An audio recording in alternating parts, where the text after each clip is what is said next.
कि हिरण्यकश्यपु कितना क्रोधी था कि प्रहलाद तो उनके पुत्र ही है, और वो अपने पुत्र के प्रति, और पुत्र भी कैसा, जो पुत्र का अवज्ञा करता है या उच्छृंखलता का प्रदर्शन करता है, उसके प्रति क्रोध की वृत्ति तो व्यक्ति में आ जाती है।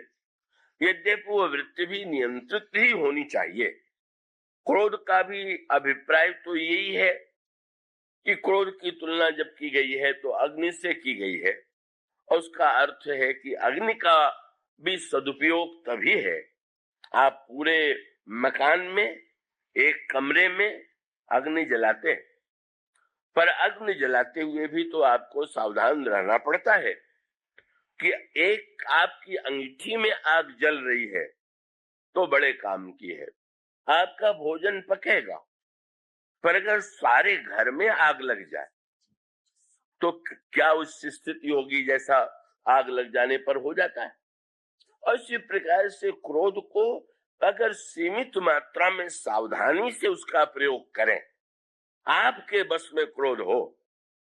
जब सुमित्रा अम्बा लक्ष्मण जी को विदा करने लगी तो सुमित्रा अम्बा से लक्ष्मण जी ने, पहले तो प्रभु से जब लक्ष्मण जी ने चरण पकड़ लिए और प्रभु ने उपदेश दिया कि तुम यहाँ रह करके पिता की सेवा करो, माता की सेवा करो और अब प्रजा की सेवा करो, लक्ष्मण जी ने कह दिया गुरु पितु मातु न जानो खाओ, मैं गुरु पिता माता किसी को नहीं जानता। प्रभु समझ गए। प्रभु ने एक अनोखा उपाय निकाला, अच्छा तुम नहीं मानते हो तो मांगो विदा मातु सन जाई, मावहु वेगी चलहु बन भाई। जा करके माँ से आज्ञा मांग ले। और किसी ने अगर कोई पूछ दे कि लक्ष्मण जी जब गुरु पिता माता को मानते ही नहीं तो आप उन्हें भेज क्यों रहे, तो प्रभु ने ये कहा कि लक्ष्मण भले ही न मानते हो पर मैं तो मानता हूं ना, और मैं मानता हूं तो चलो, मुझे मानते हो तो मैं आज्ञा देता हूं तो तुम जाकर के विदा लो। उस समय माता और पुत्र में जो अनोखा संवाद हुआ, श्री लक्ष्मण जी को ऐसा लगा कि प्रभु ने कितनी कृपा कर दिया कि ऐसी माँ के पास भेज दिया। का भय तो यही था, माँ में पुत्र के प्रति ममता होती है और ममता के कारण ही पुत्र को अपने से अलग करने की बात माँ के मन में आती ही नहीं। लक्ष्मण जी को यही चिंता थी, मैं माँ से आज्ञा मांगूंगा तो वे तो वन जाने की आज्ञा देंगी नहीं। जब लक्ष्मण जी को सुमित्रा अम्बा ने देखा तो देख करके समझ गई कि आज कुछ अनर्थ हुआ। लक्ष्मण के मुंह पर जो व्याकुलता है, मैं एक चिंता का उसको देख करके पूछा हुआ क्या। लक्ष्मण जी ने जब समाचार सुनाया, सुमित्रा अम्बा की आंखों में आंसू आ गया। अब जब माँ की आंखों में आंसू आया तो लक्ष्मण जी ने सोचा कि कहाँ मैं फंस गया। मैं तो जानता ही था कि माँ की ममता मानेगी नहीं, अभी आंसू आए हैं, अब अगला इसका लक्षण यही है कि इसके बाद कहेंगी कि नहीं नहीं मैं तो तुम्हें अपने से अलग नहीं करूंगी। पर माँ ने आगे जो कुछ कहा उसको सुन करके तो श्री लक्ष्मण जैसा महान भक्त चकित रह गया। पूछा माँ ने, तुम कैसे आए हुए हो। सुमित्रा अम्बा से लक्ष्मण जी ने कहा, मैंने प्रभु से जब चलने की प्रार्थना किया तो उन्होंने ये उपदेश दिया, आदेश दिया कि तुम जाकर के माँ से आज्ञा मांग करके आओ। माँ ने कहा, लक्ष्मण मुझे ये आशा नहीं थी कि तुम इतनी बड़ी भूल करो। क्या जब उन्होंने कहा कि माँ से आज्ञा मांगो तो क्या यहाँ आने की आवश्यकता थी क्या, तब मैं कहाँ जाता। और तब माँ ने, वो तो ममता से इतनी ऊपर उठ चुकी है कि कह दिया, तात तुम्हारी माँ तो वैदेही और पिता राम सब भांति सनेही। तुम तो वैदेही के पुत्र हो, तुमने देह को क्यों माता मान लिया। देह को से ही तो तुम्हारी माता मैं प्रतीत होती हूँ, जब उन्होंने कहा कि माँ से आज्ञा मांगो, तो तुम वहीं से अगर उनकी आज्ञा लेके साथ में चले जाते और ये समाचार मुझे मिलता तो मैं प्रसन्न हो जाती कि तुमने सचमुच भक्ति के रहस्य को पूरी तरह जीवन में उतार दिया। पर पुत्र, ये तो तुमसे भूल हो गई। आश्चर्यचकित। और तब लक्ष्मण जी ने कहा, माँ, मैं ये कहूंगी कि आप तो ये कह रही हैं, लेकिन आपने कमी बताई, तो ये तो गुरु की भूमिका है। तो चलिए, गुरु के रूप में आज मुझे आपसे भक्त का उपदेश मिला। आप बताइए कि मैं सेवा में जा रहा हूं, तो मुझे क्या करना चाहिए।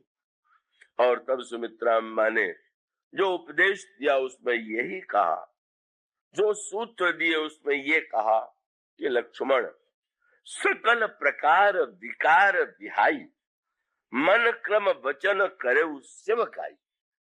लक्ष्मण, तुम सारे विकारों को छोड़ करके मन वचन कर्म से सेवा करना। तब माँ को एक वाक्य उसके साथ जोड़ना पड़ा।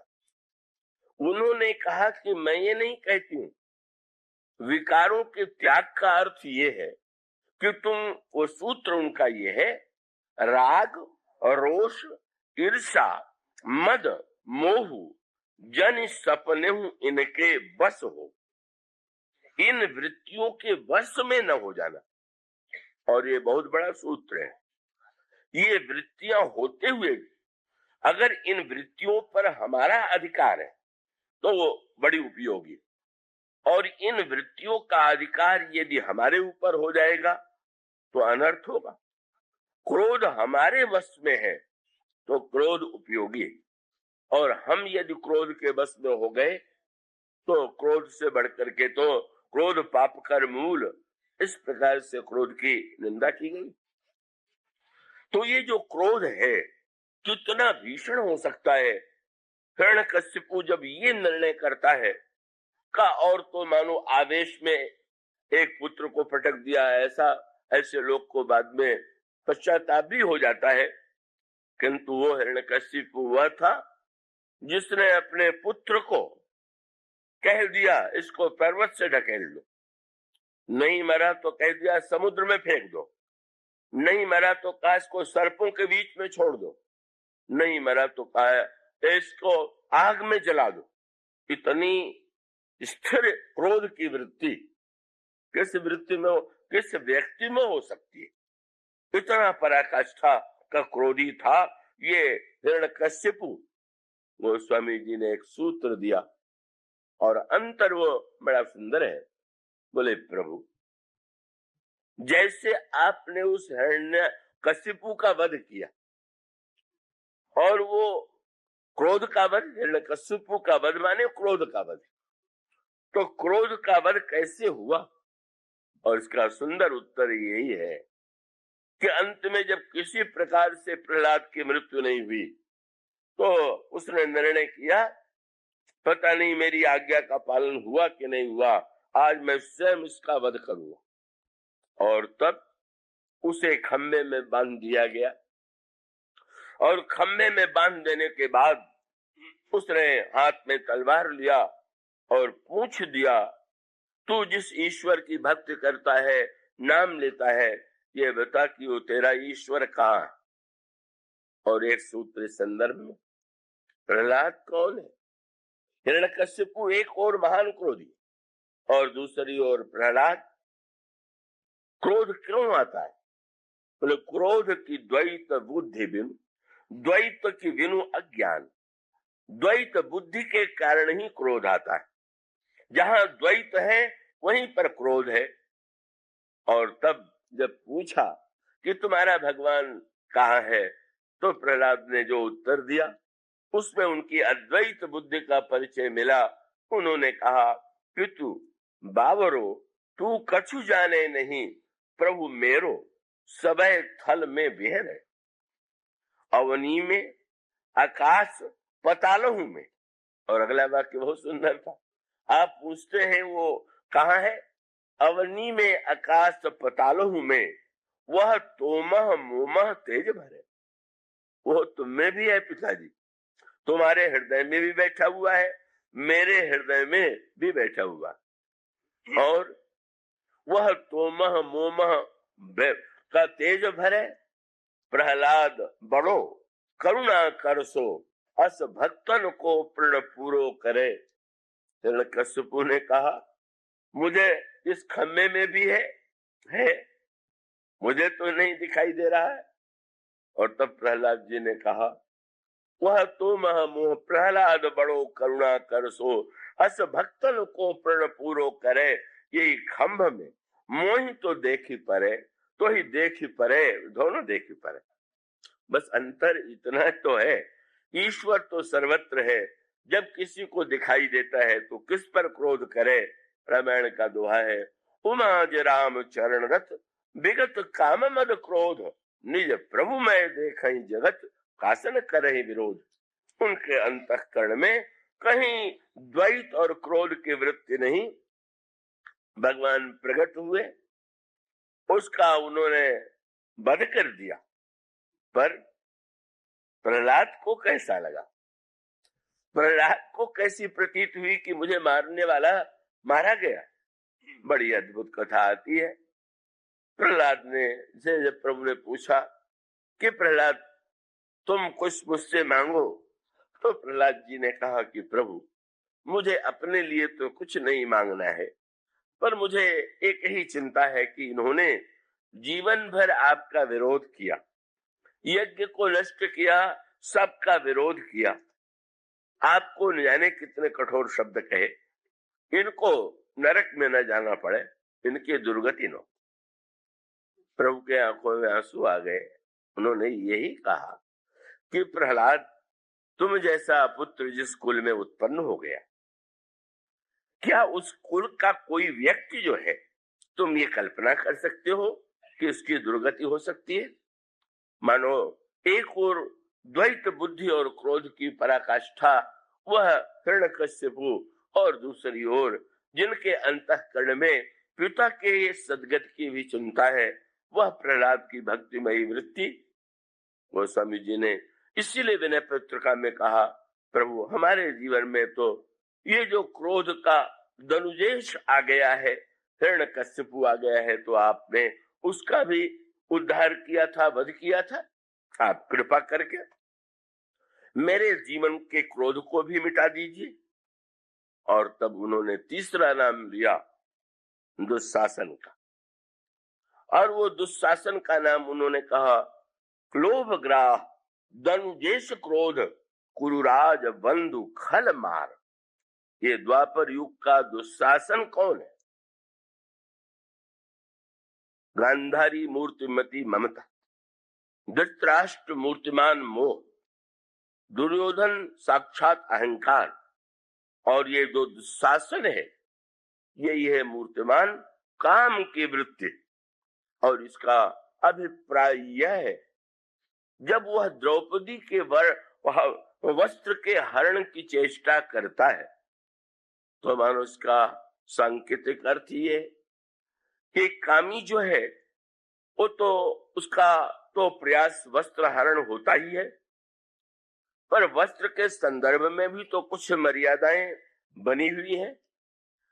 का वो अगर उस वस्त्र हरण को अपने व्यक्तिगत जीवन में दाम्पत्य जीवन तक ही सीमित रखे तो काम की संयमित वृत्ति है, पर जब वह काम की असीमित वृत्ति दुशासन की, ये जो उसकी निम्नतम वृत्ति है, वो जो महानतम, ये दोनों एक दूसरे से अत्यंत प्रेम करते हैं, दूसरे के प्रति समर्पित हैं, दुर्योधन और दुशासन। और इसी दुशासन को आदेश देता है दुर्योधन की द्रौपदी को पकड़ करके ले आओ और सभा में उसको नग्न करो। मानो काम के विकृति की ये सबसे भीषण स्थिति है, जब अपनी पूजिया अपनी वंदनिया का द्रौपदी के प्रति भी उस प्रकार से वह संकोच न करके बाल पकड़ करके खींचता हुआ ले आता है, मानो ये मूर्तिमान काम की ही वृत्ति है।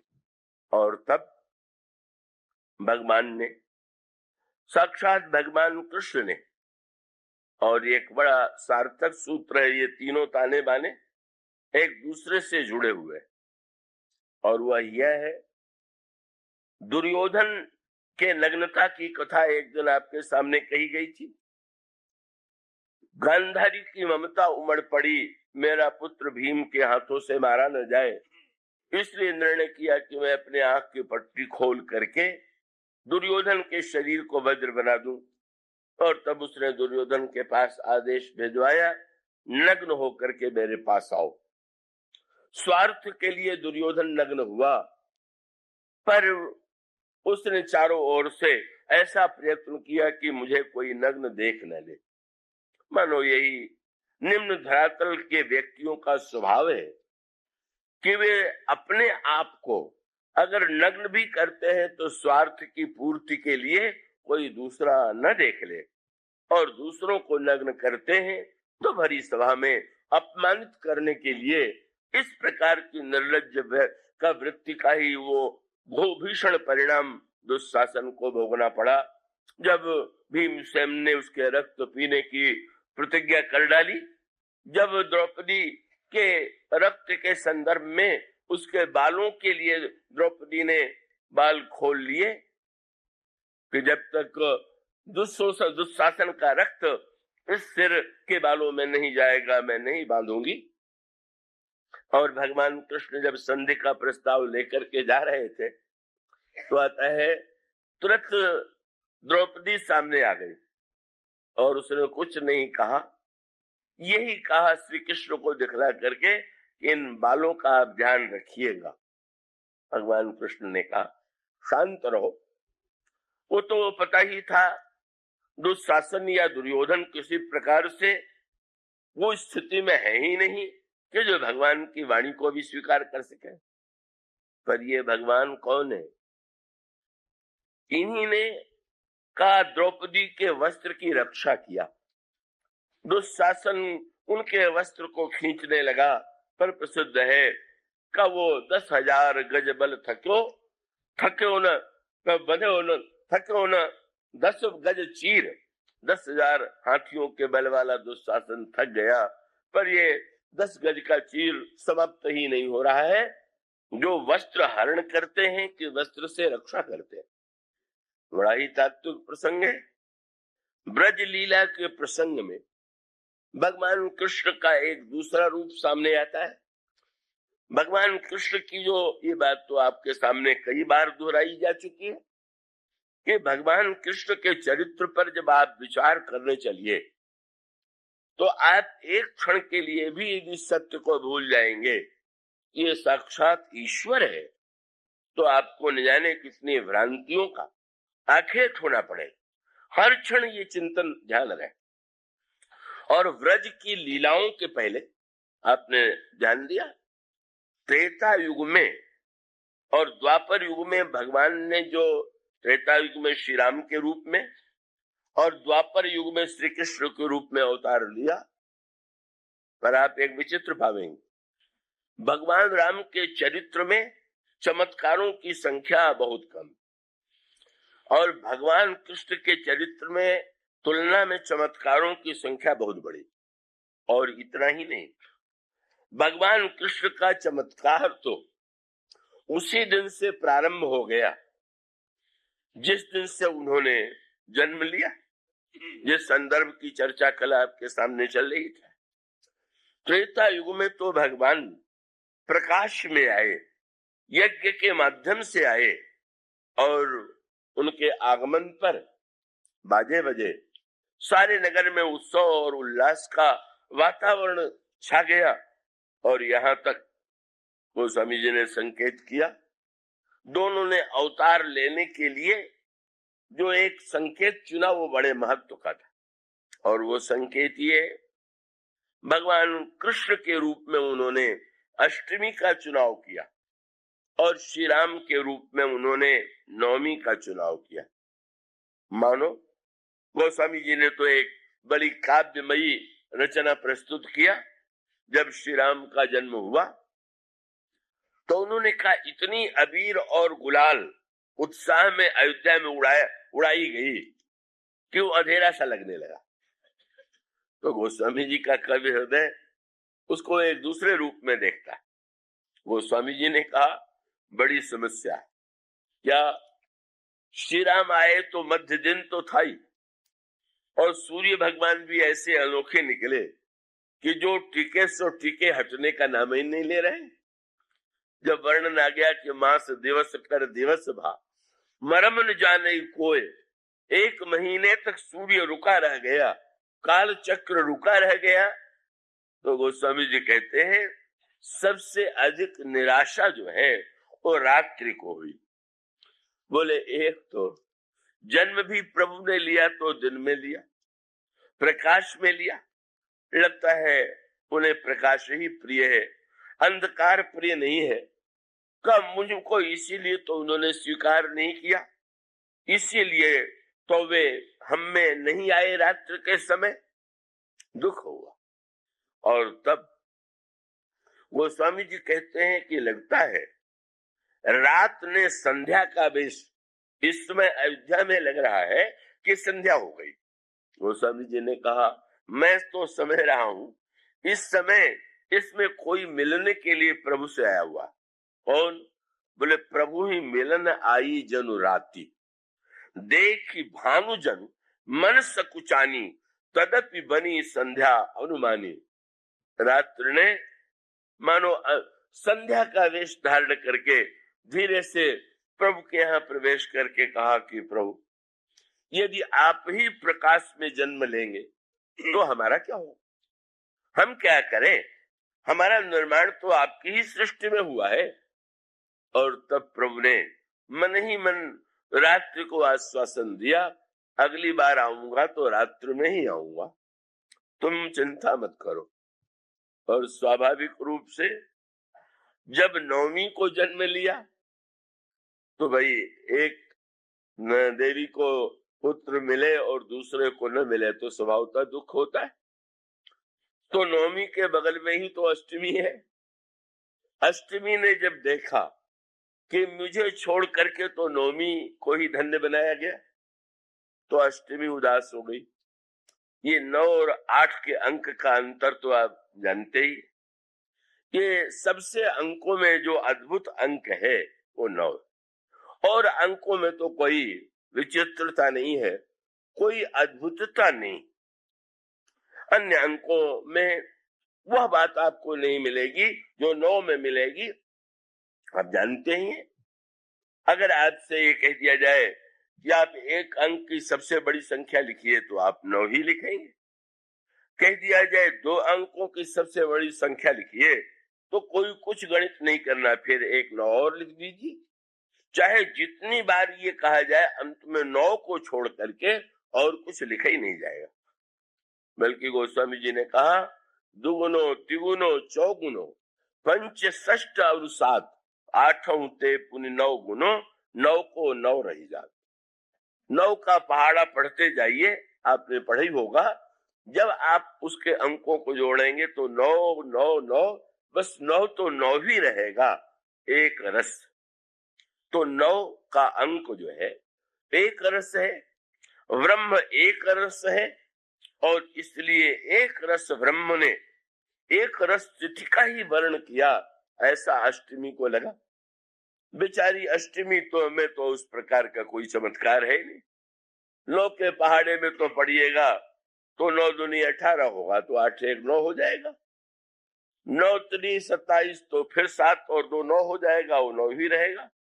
पर बेचारी 8 की स्थिति तो ये है, 8 के बाद 8 दूनी 16 हुआ तो 6 1 7 ही रहेंगे, 8 3 24 हुआ तो और भी 4 तो 6 ही रह गया। तो बेचारी वो अष्टमी तो एक रस है नहीं, वो तो बदलने वाली। अब इसका दार्शनिक सूत्र ये है कि हमारे शास्त्रों की मान्यता ये है कि प्रकृति, ये जो सारा ब्रह्मांड है ये प्रकृति की सीमा में, और प्रकृति की संख्या बताई गई भिन्ना प्रकृति रष्टधा। ये 8 प्रकार की प्रकृति है, और ईश्वर का वर्णन करते हुए कहा गया प्रकृति पार प्रभु सब उर्वासी।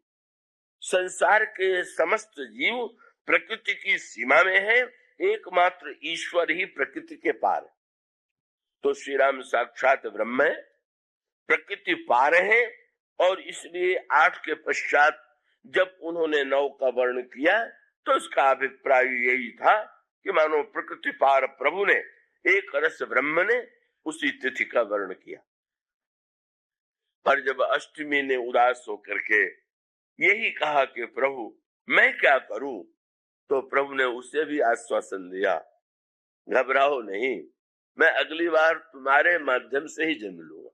और तब उन्होंने रात्रि का वर्ण किया और अष्टधा प्रकृति, और इसका अभिप्राय यह है प्रकृति से पार होते हुए भी वे लोक कल्याण के लिए अपने आप को प्रकृति की सीमा में ले आए।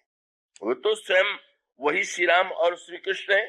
ऐसा नहीं कि श्री राम जो है वो प्रकृति पार है और श्री कृष्ण जो है वो प्रकृति की सीमा में है। नहीं, वही श्री राम प्रकृति पार भी है और वही श्री कृष्ण के रूप में प्रकृति की सीमा में आए। और उसका अभिप्राय है द्वापर युग न तो एक अरसता का युग है, न तो प्रकृति से ऊपर उठा हुआ युग है। वह युग तो जैसा कि आप इतने दिनों में सारे अधिकांश पात्रों के संदर्भ में चुनते रहे हैं, वहां तो वही प्रकृति की विकृति जो है वो प्रति क्षण प्रदर्शित होती है। और तब वो बात जो कही गई थी कि यदि आपके जीवन में प्रकाश है, सत्व है, तो यज्ञार्थ कर्म के द्वारा भगवान को पाने की चेष्टा करें। पर यदि तमो में अंधकार है, मानो इसका अभिप्राय यह है कि यदि हम ये अनुभव करें, पहला तो प्रश्न ही, अगर हमें और आपको तमो में अंधकार में कोई हमें बुरा ही नहीं लग रहा है, निशाचरों को तो तमो में अंधकार अत्यंत प्रिय था क्योंकि रात्रि में उनकी शक्ति बढ़ जाती थी। तो जिनको तमो में अंधकार में कोई ग्लानि नहीं है, उनके जीवन में न भगवान की आवश्यकता है और न भगवान आवे। पर अगर ये लगे कि नहीं हमारा अंतःकरण अंधकार में है, पर मैं क्या करूं, मैं उस हृदय को बदल नहीं पाता, तमो में उससे मैं मुक्त नहीं हो पाता, तो मानो जब उन्होंने रात्रि में जन्म ले लिया तो एक महान सूत्र दिया। भक्तों ने तो इसका विस्तार और आगे किया। कब वो अनेक लीलाओं में श्री कृष्ण की एक लीला है माखन चोरी। उधर माखन चुरा करके चले, गोपी ने पकड़ने के लिए दौड़ी, आगे आगे कृष्ण भागे जा रहे हैं और पीछे पीछे गोपी दौड़ी जा रही। और तब एक व्यक्ति ने भगवान कृष्ण से कहा, इधर आइए, इधर आइए, छिपने की बहुत बढ़िया जगह मैं आपको बता रहा हूं। कहा? बोले मेरे हृदय में आके छिप जाइए। पूछ दिया, तुम्हारे हृदय में क्या विशेषता है? बोले प्रभु, चोरी के बाद छिपने के लिए उजेला थोड़ी चाहिए, अंधेरा ही तो चाहिए। सो मेरे हृदय में इतना अंधेरा छिपा हुआ है, आइए आप भी पकड़े जाने से बच जाएंगे और मेरे अंधकार की भी सार्थकता हो जाएगी।